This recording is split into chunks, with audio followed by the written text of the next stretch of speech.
So age-related muscle loss, which is known as sarcopenia, is highly prevalent in older adults, and it's been linked with a lot of adverse outcomes such as increased mortality, increased rates of chemotherapy toxicity, and surgical complications.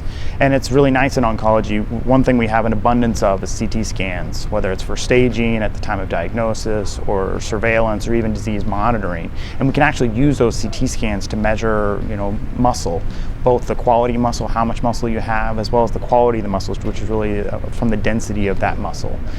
And there's a really growing literature in this, but even in the face of that growing literature, the actual definitions of what is sarcopenia is actually unknown.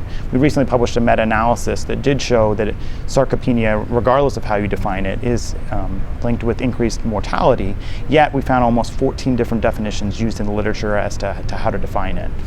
And this is one of those interesting areas where actually outside of oncology there's been a lot more research in this area than within oncology, and there have been several suggested definitions, most of which do incorporate skeletal muscle size but also really incorporate the actual function and strength of that muscle together to define sarcopenia.